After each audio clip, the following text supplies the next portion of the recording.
der erste Bürstner, den wir heute filmen. Und ich bin bei... Bernd Benschneider aus Worms. Und du bist? Ich bin die Frau Evi Benschneider. Okay, super. Seid ihr denn zufrieden mit eurem Bürstner? Ja, soweit kann man schon sagen, ist alles okay. Wir haben lange gesucht, bis wir den richtigen für uns gefunden haben. Aber ich denke schon, dass wir das Teil jetzt haben, das wir auch wollten und auch noch die nächsten Jahre fahren werden. Was heißt lange? Ja, Lange gesucht? Sagen wir mal so, wir sind etwas über 60 Jahre alt und ich weiß nicht, wie lange man noch fit ist in dem Alter, aber ich denke mal, bis 70 werden wir bestimmt da irgendwie mit dem Wohnmobil rumfahren. Genau, wie lange? Ja? Genau. Gab es dann da auch irgendwelche Spezifikationen, wonach man dann gesucht hat, wenn man dann sagt, ja, ich bin jetzt schon älter und das muss ja länger halten, oder? Ja, uns war eigentlich wichtig, dass wir das Bett unterm Dach haben als einziges. Das war, sage ich mal, einer der Vorteile von dem. Dann hat man einen größeren Raum drin zum Wohnen. Hat allerdings auch den Nachteil, wenn man hinten kein Bett drin hat, was standardmäßig eigentlich alle haben, dass man ein bisschen kleinere Garage hat. Und da muss man letztendlich Kompromisse eingehen. Es ist ja auch so ein Thema mit, im Alter will man vielleicht nicht mehr klettern oder so. Das war für euch kein K.O.-Kriterium? Nicht unbedingt, also noch sind wir fit. Wir hätten auch klettern können oder können noch klettern und solange das geht, machen wir das auch. Ja. Aber du hast gesagt, ihr habt lang gesucht nach dem Fahrzeug. Was heißt für dich lang gesucht und warum habt ihr überhaupt lang gesucht? Ja, wir hatten vorher schon mal ein anderes gehabt, mit dem war man nicht ganz so zufrieden und dann kriegt man eigentlich erst mal so ein bisschen raus, auf was man eigentlich Wert legt dann letztendlich. Und vorher hatten wir halt ein Wohnmobil gehabt mit dem Bett hinten drin und es war uns dann vorne zu eng gewesen eigentlich tagsüber zum Leben, abends zum Kartenspielen oder Besuch zu empfangen. Und da haben wir uns dann entschieden, nur mit einem Bett, das unterm Dach ist und dann hat man mehr Wohnraum ganz einfach zur Verfügung. Ja. Das war uns jetzt wichtig gewesen. War euch denn die Marke Bürstner wichtig oder war das Modell oder der Grundriss entscheidend? Das war interessant, rein vom Modell her. Okay. Wir haben viele Dinge, die hier als extra verkauft werden, haben wir standardmäßig drin, wie so kleine Ablagen für Gewürzgläser und so weiter, haben viele Schränke und ein Raumbad hinten drin, was sehr interessant ist. Das ist natürlich toll, oder? Ja, das ist die ganze Fläche hinten, der ganze Hinterteil ist ein Bad mit Dusche, Waschbecken und Toilette. Und da steht auch keiner im Weg rum, wenn man sich mal umzieht, können dann 2 Leute halt agieren. Ja. Ne? Wie lange campt ihr denn schon? 3 Jahre eigentlich erst, ja. Okay. Und ihr habt vorher ein anderes Modell gehabt, was war das? Das war Chausson, ja. Okay. Und was genau hat euch da nicht so gefallen? Oder beziehungsweise, was habt ihr dann gemerkt, was wollt ihr anders haben? Der war nur 6 Meter lang. Es war meinem Mann wichtig. Er hat gemeint, da können wir auf jedem Parkplatz stehen. Was aber nicht der Fall ist, weil die Polizei schon gesagt hat, wenn ihr nicht wegfahrt, kriegt ihr ein Ticket. Okay. Also ist nicht ganz so eingetroffen, wie wir es gedacht haben. Und wenn wir wegfahren, anders als heute, regnet es immer. Und dann sitzt man so schön auf seiner einzelnen Bank. Und das war uns, also wir brauchen Platz. Und ihr könnt, wenn ihr wollt, gerne mal reinfilmen. Wir haben so eine Eckgarnitur und da hat man schön Platz. Und wie gesagt, das Bett ist eben weg und den Platz hat man zum Leben. Okay. Das heißt, wie lang ist jetzt das Fahrzeug? 7 Meter. 1 Meter macht enorm viel aus. Definitiv. Also es hört sich immer nicht viel an, von 6 Meter auf 6,40 Meter oder so oder auch dann auf 7 Meter. Aber es ist ein enormer Unterschied, weil man muss halt bedenken, man lebt ja da drin, ne? Und man lebt drin, wenn draußen schlecht ist. Man denkt immer als Laie, ja, man sitzt dann draußen, Stühle hin, aber dann ist Wind, dann ist Regen und dann sitzt man da drin und guckt nur die Regentropfen, die am Fenster entlang laufen. Und das war, also ich habe gesagt, ich werde mit dem Fahrzeug nehmen. Und die Schränke waren extrem wenig. Und ich habe jetzt schöne große Ausziehschubladen an der Küche. Ja.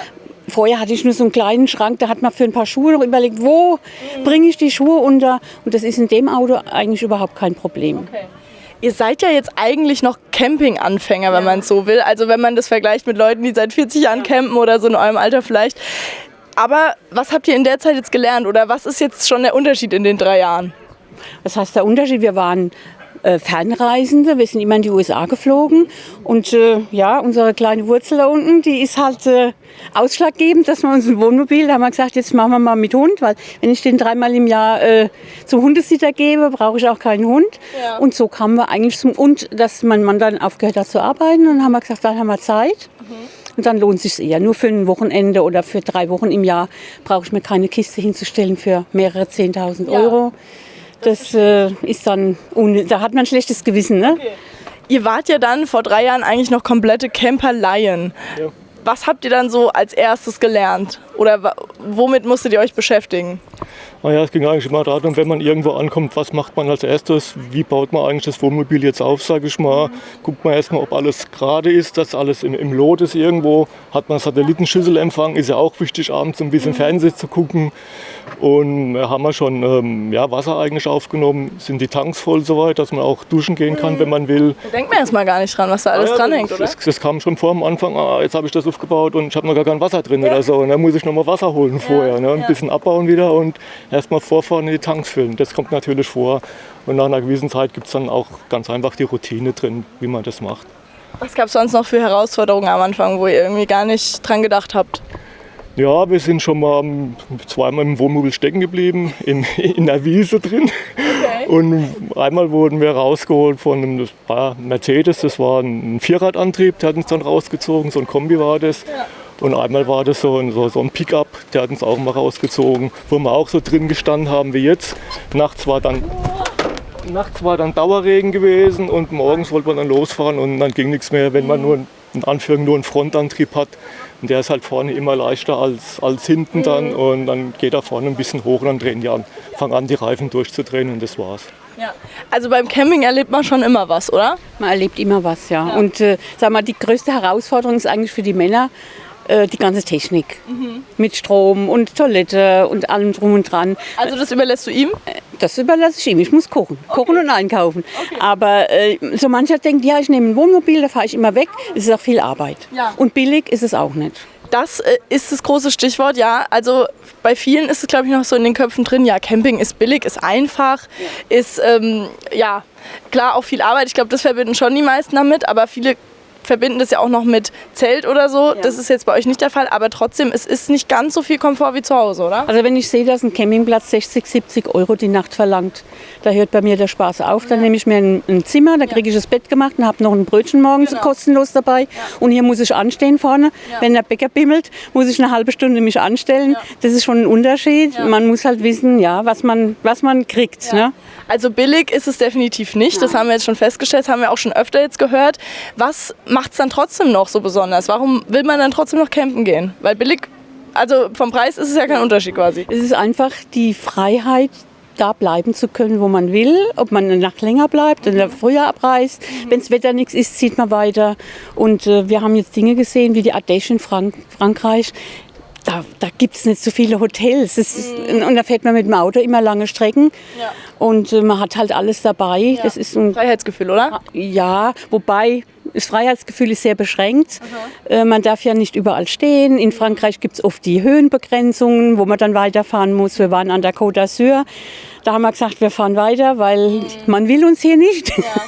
Ja, vielleicht stellt man sich es auch manchmal einfacher vor, als es dann ist, oder vor Ort? Wenn man sagt, da ist ein schöner Strand, ich gehe jetzt mal an den Strand und man muss dann 3-4 Kilometer fahren, um die Kiste abzustellen und dann noch Angst zu haben, dass vielleicht ein Loch in der Tür ist, weil einer drin war. Das sind große Bedenken, die man immer hat, denn da, wo viel los ist, sind auch viele Bedürfnisse und viele haben ja schon Pech gehabt, dass sie da ihr Hab und Gut, die Unterhosen verloren haben. Ja, stimmt. Klar kann einem theoretisch auch im Hotelzimmer passieren, es bleibt vielleicht auch nie aus, aber es ist schon, die Kriminalität ist gestiegen, es ist schwierig und die Stellplätze werden immer voller, auch gerade an den Stränden. Die Leute wollen das nicht, die Einheimischen, ne, weil auch viel Dreck da bleibt und so weiter. Kannst du es verstehen? Ich kann es verstehen, wenn man sieht, was manche Leute, also wir waren jetzt in Spanien, da war ein riesengroßer Freistehplatz und nebendran ein Weg für Fahrräder und dann war Gebüsch. Ja. Ich möchte nicht wissen, was in dem Gebüsch alles drin war, weil da gab es keine Entsorgungsstation. Es war ein ganz einfacher Platz, der bekannt war als Freistehplatz, wo es nur hieß, wenn Regen ist, soll man besser gehen. Wir haben gesehen, es waren riesen Löcher da drin. Aber ich möchte nicht wissen, was in den Büschen da alles drin hängt. Also an der Stelle ein Appell an die Zuschauer, wenn ihr campt, bitte nehmt euer Zeug wieder mit, wenn ihr dort stehen bleibt, weil sonst wird das irgendwann gar nicht mehr möglich sein. Wir wollen ja als Camper eigentlich die Freiheit erleben und die schönen Dinge und die schönen Plätze sehen. Ich würde sagen, wir gehen mal rein. Du hast ja uns auch schon angeboten, dass wir mal reingucken dürfen. Willst du uns das drin mal zeigen? Ja. Ja, sehr schön. Ihr habt auch schon einen ganz tollen Vorhang hier. Na, dann gehen wir vor. Ja, der ist aus Holland. Der ist aus Holland, okay. Nehmt ihr denn öfter auch auf Reisen mal was mit? Ja, also Souvenirs? ganz gern was mit. Ja. Oh, es ist sehr aufgeräumt und ihr habt nicht vorher aufgeräumt. Das ist nämlich keine Unordnung. Okay. Das heißt, das hier ist unsere Sitzgruppe, schön groß. Ne? Mit Hund haben wir ja eine Hundebank. Ja. Das war euch wichtig, Das oder? war uns wichtig, ja. Für schlechtes Wetter einfach, wenn man dann doch mal hier rein muss und ja, dass man einfach ein bisschen Platz hat. Und das Bett hängt hier oben an der Decke, was den Nachteil hat, dass wir keinen Dachluke, also da ist eine Dachluke unten drunter, aber die ist natürlich durchs Bett eben abgedeckt. Abends kann man den Sternenhimmel betrachten vom Bett aus. Und dann haben wir hier noch so ein Ambientelicht zum Beispiel abends, ne, in den Schränken drin. Das sind so Kleinigkeiten, aber man sieht viele Schränke hier außen rum. Und hier die Küche mit riesengroßen Schubladen. Toll. Wo man viel, und hier auch noch der Schrank ist eigentlich ein Clou, den haben ganz wenige. Da kann man so schmale Sachen, ne, wie Öl, Essigöl und so weiter, was man so an Krimskrams hat. Das muss man im anderen auch unterbringen. Ne? Die Kissenbezüge, die ich jetzt hier gesehen habe, die sind ja schon besonders. Waren die jetzt mit drin oder hast du die selbst gemacht? Die haben wir, den Stoff haben wir die Kissenbezüge. Genau, Den Stoff haben wir in Holland gekauft letztes Jahr und haben uns eine Schneiderin gesucht, die uns da waren so Kissen drauf mit Reißverschluss und die waren richtig dick und die waren für mich unbequem. Und dann habe ich gesagt, ich will nichts Piefiges, das war so beige mit braun kariert. Hat gepasst, aber war nicht so. Und die Hundekissen dann auch, da hinten, die da auf den Sessel liegen, den Stoff haben wir auch in Holland gekauft. Also ich finde, das peppt das Ganze echt extrem auf und macht es nochmal so ein bisschen individueller. Ja. Ich finde den Grundriss extrem genial, sowas hatten wir auch jetzt hier noch gar nicht.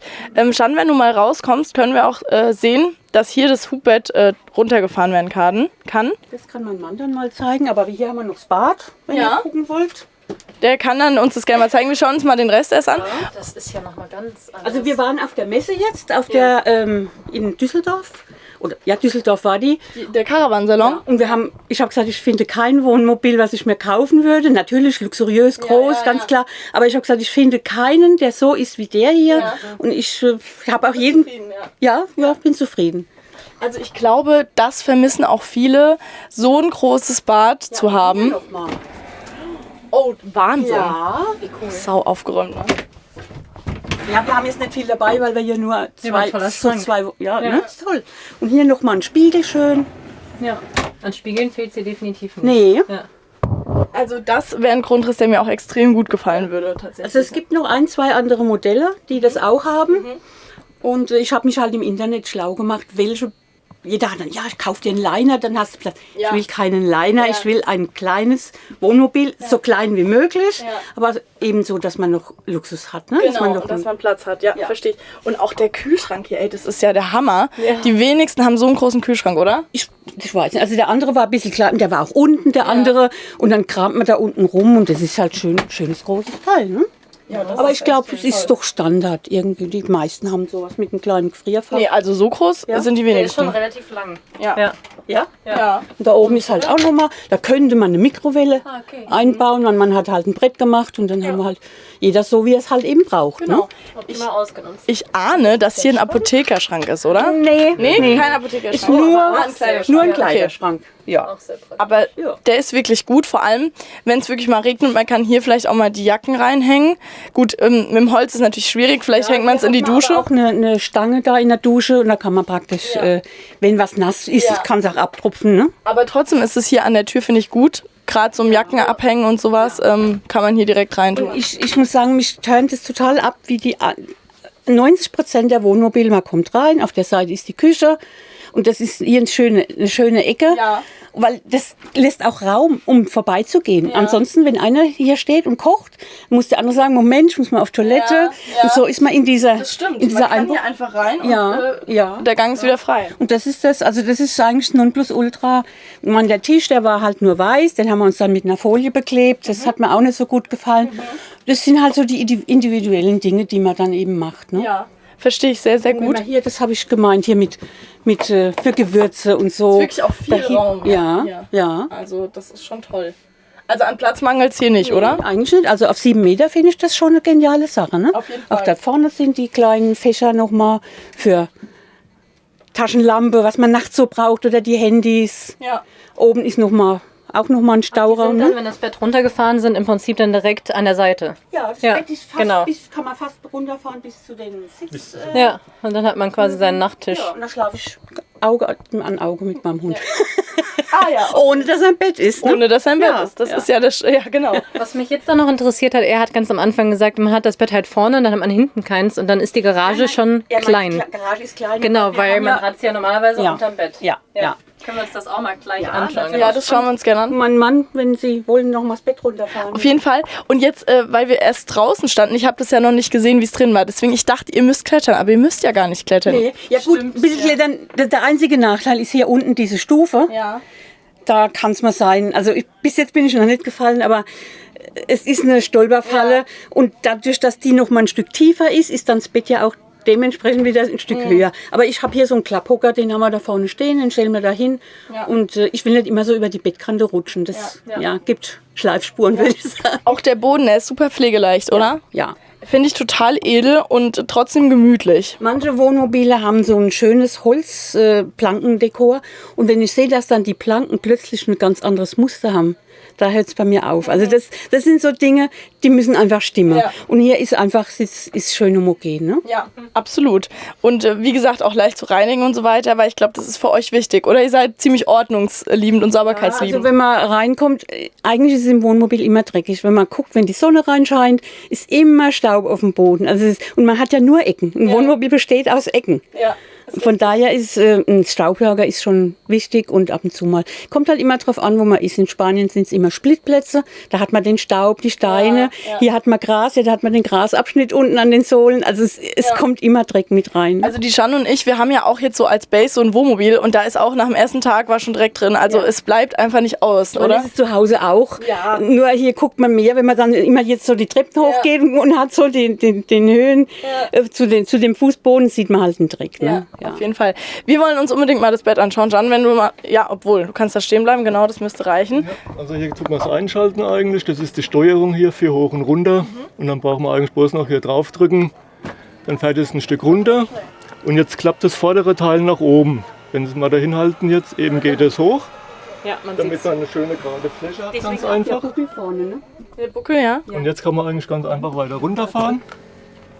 Also ich fahre jetzt nicht ganz runter. Und jetzt sieht man oben die zwei.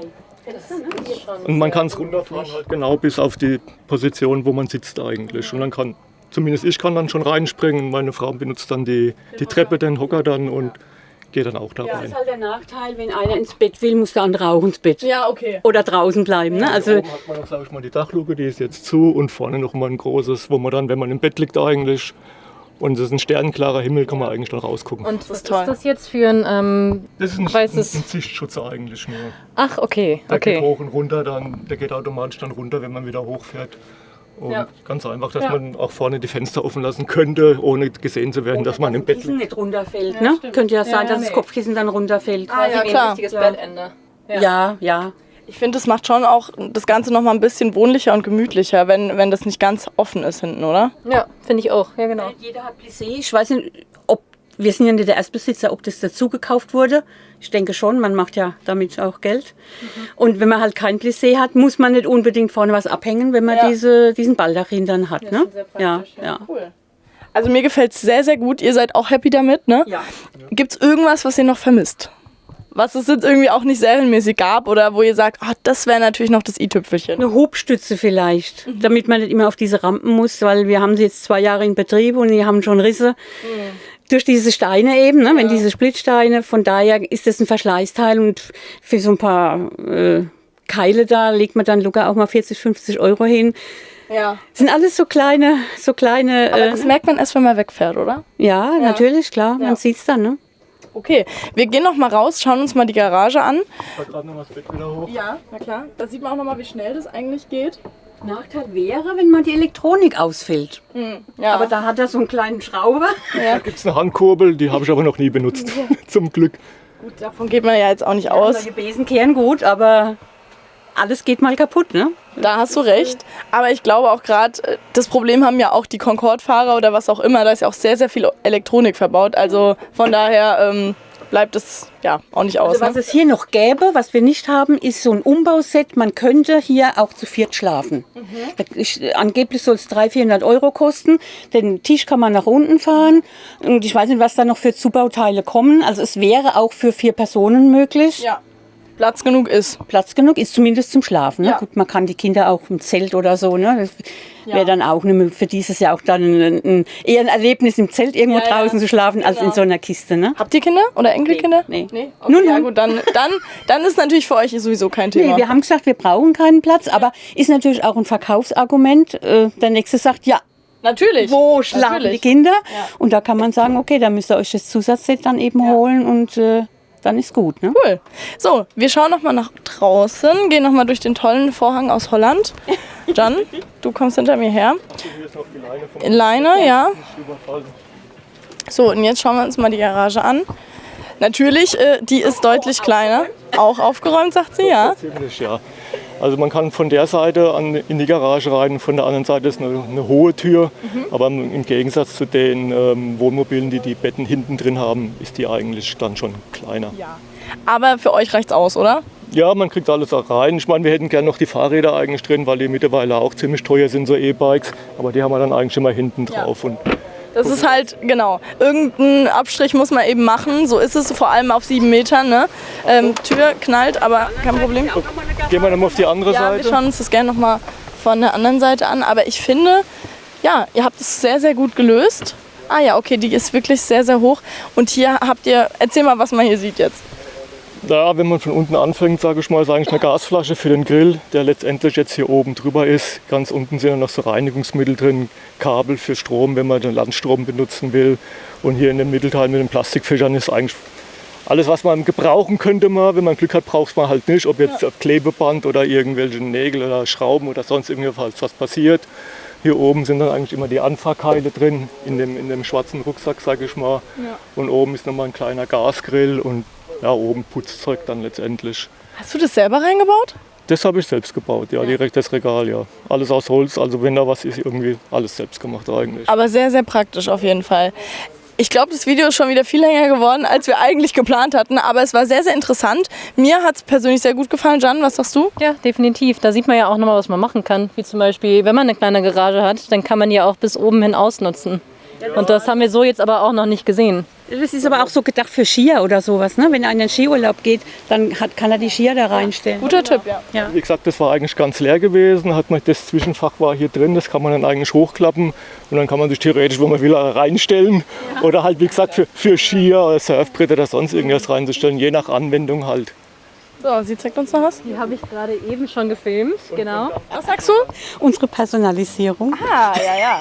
Ja, irgendwo muss die auch dabei sein, oder? Ja, das ist vom Vorgänger, das ist nicht von uns. Aber das hat schon einige Leute, die, ist das euer Hund? Nein, ist er nicht, aber er sieht genauso aus. Ne? Ich hätte auch gedacht, das wäre eurer.